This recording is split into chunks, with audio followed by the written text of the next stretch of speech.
Olá, bom dia para você que nos assiste, boa tarde para você que vê a nossa reprise. Estamos nesse momento começando mais um panorama de mercado para te deixar aí antenado das cotações, movimentações de mercado nacional e internacional. Hoje, diferente novamente, com a participação aqui da nossa coordenadora de comercialização, Sônia Tropo. Bom dia, boa tarde. Bom dia, boa tarde, né, para quem vai ver a reprise. Bom dia aos nossos associados, clientes e à família Coopermota. E a gente hoje, do outro lado, ali do nosso parceiro da StoneX, a gente também está com parcerias diferentes hoje. A gente está com as férias do Guilherme e temos, então, o Vinícius Xavier conosco. Olá, tudo bem, Olá. Vinícius? Muito bom dia ou muito boa tarde também. Muito obrigado pelo convite. É isso aí. Então, vamos aí já começar, Vini, deixando os nossos cooperados e clientes aqui antenados do que está acontecendo no mercado internacional da nossa soja. Fala lá para a gente. No que eu puder ajudar, o que eu tenho visto bastante no mercado de soja é que hoje a gente tem uma perspectiva da maior safra mundial acontecendo. A gente já vinha de anos com essa safra subindo e esse ano a gente chega, então, com a maior safra de todas. A colheita americana está a todo vapor, os rendimentos não estão decepcionando, estão vindo super bem. E aqui, trazendo um pouco para o contexto de América do Sul como um todo, as chuvas finalmente estão acontecendo. Então, tudo isso tem trazido a ideia de uma possibilidade de oferta grande, sim. Mas justamente num contexto onde a China está freando. A China, nos últimos anos, vinha com tudo. Comprava. Esse ano, ela segurou um pouco as pontas. A economia está patinando. Então, esse contexto de safra recorde, com o nosso maior comprador patinando, acaba não sendo muito feliz para os preços. Entendi. Isso aí deve permanecer um pouco aí nesse ano ainda. Quando eu falo assim de maior safra da história, é uma safra que começa agora, né, no calendário, né? Pega primeiro a safra do hemisfério norte, que é essa onde a gente está hoje, e depois termina com a nossa aqui na América do Sul. Então, a gente ainda tem toda uma safra da América do Sul para confirmar se vai ser de fato ou não a maior que a gente já teve. A princípio, olhando os mapas lá para frente, tudo indica que não tem por que não ser. A gente tinha, inclusive, quando fala de clima, a gente tinha, inclusive, a perspectiva de um laninha, lá para trás, que poderia impactar um pouco ali a produtividade da região sul, da Argentina, do Paraguai, e esse laninha acabou ficando mais neutro até o momento. E as chances dele impactar a nossa safra aqui diminuíram. Então, por conta disso, tudo indica realmente que não deve ser um ano de problemas com essa safra, não. Sônia, e aí essa perspectiva internacional, como que reflete aqui nos preços do nosso mercado nacional? Na verdade, hoje, em relação ao mercado externo, é mais para o mercado futuro. Entendi. Tá?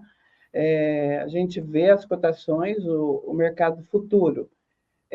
As cotações são bem mais baixas que o mercado disponível hoje, porém, a gente lembra, até se torna repetitivo, Vanessa, porque o mercado interno, se nós fôssemos ver pela exportação, os preços seriam bem menores. O que está trazendo esses preços melhores?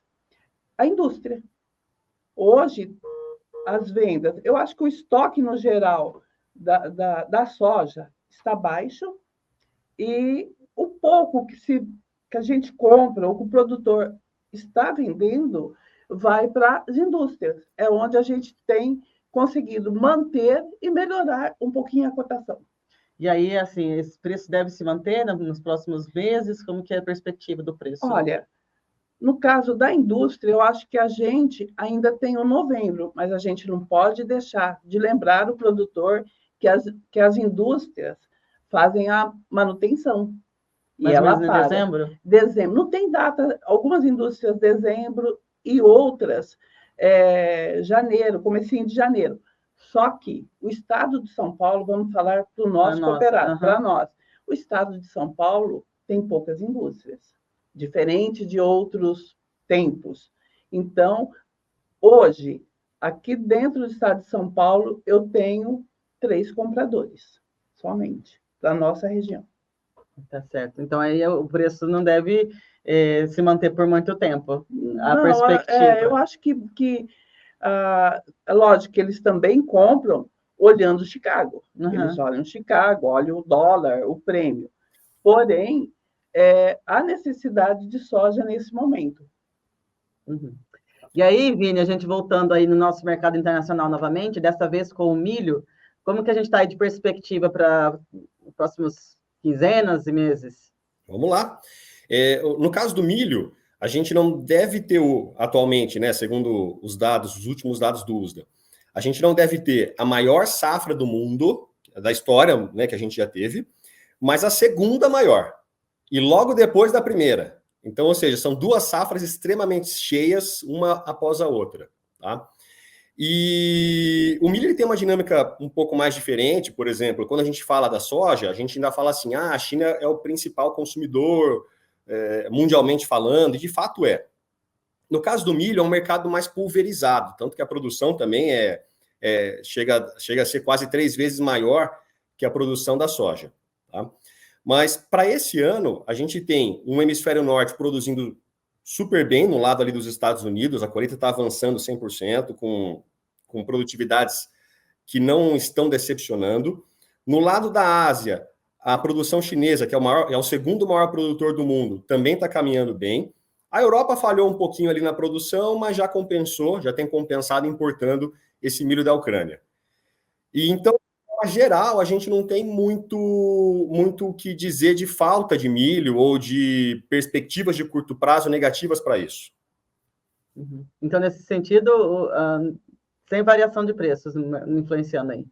Sem variações de preço. O que a gente pode pegar, assim, que influencia mais o preço, até fazendo, talvez, um gancho ou me excedendo aí no que a Sônia ia falar, a questão do câmbio, ela impacta bastante. Talvez seja uma forma de trazer o contexto internacional para o mercado interno, tá? Porque nessa questão de câmbio, o que acontece é que, por exemplo, se a gente for olhar aqui no nosso mercado, nos últimos dias o câmbio subiu quase 30 centavos. E foi um movimento rápido. Isso acaba impactando também a soja, como a gente comentou, mas muito mais redondinho nesse momento que a gente está de janela de exportação do milho, né, a todo vapor, ou milho em si.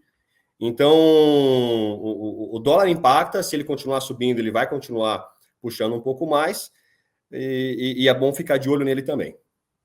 E aí, Sônia, então, já que eu coloquei na boca do Vini essa influência no mercado nacional, complementa para a gente, como que a gente deve vislumbrar aí os próximos meses para o preço do milho? Olha, o Vini foi feliz, os riscos fiscais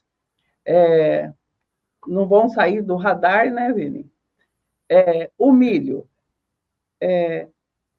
a gente vai estar se tornando até repetitivo, Vanessa. Por quê? A gente não vislumbra essa alta nos preços até dezembro. Uhum.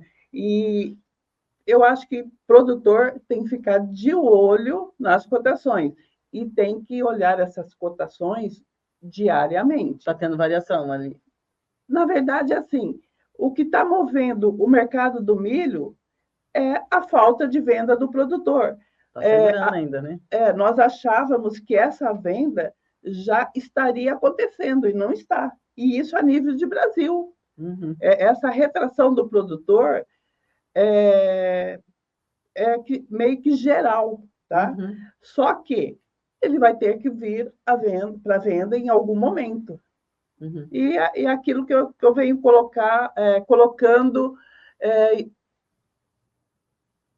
em outras, né? Em outras programações. O milho, produtor, aumentou a oferta, não tem como o mercado interno absorver. Não tem. Vai para o porto e porto a cotação é menor. Ontem houve uma exceção. A cotação do porto melhorou. Até fui questionada sobre isso. Porém, eu lembro, foi dólar e outra coisa. Lembrando que o pagamento do porto é dezembro, final de dezembro, é diferente. Então, vende agora melhor, mas só paga lá em dezembro. Isso, correto. Uhum. se eu puder só complementar, Complementa. a gente tem uma exportação acumulada de milho de mais ou menos 22, 23 milhões de toneladas, tá?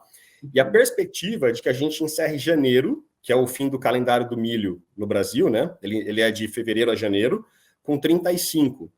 Então, a gente teria espaço para ter uma exportação de mais 13, 12 milhões de toneladas indo para o porto, né? Sendo levados para exportação, fora a demanda do nosso mercado interno. Ao mesmo tempo em que a gente não tem capacidade estática suficiente enquanto país para receber uma próxima safra de grãos muito cheia e que provavelmente a gente vai precisar, os armazéns vão precisar abrir espaço para receber a nova safra. Então, né, essa matemática deve se compensar dessa forma. Uma demanda a mais para o porto ali, mas uma oferta chegando a mais também do lado dos armazéns. Acho que é isso, né? Isso aí. Então é isso. Com isso, a gente então encerra aqui mais uma edição do nosso Panorama de Mercado. Agradecemos ao Vini pela participação, a Sônia também pela participação aqui. E a gente volta em breve. É você de novo semana que vem, né, Vini? Eu mesmo. É isso aí. A gente repete, então, a parceria para a semana que vem. Esperamos vocês para acompanhar conosco mais um Panorama de Mercado. Até lá. Abraço a todos. Abraço, Vini. Tchau, tchau. Abraço.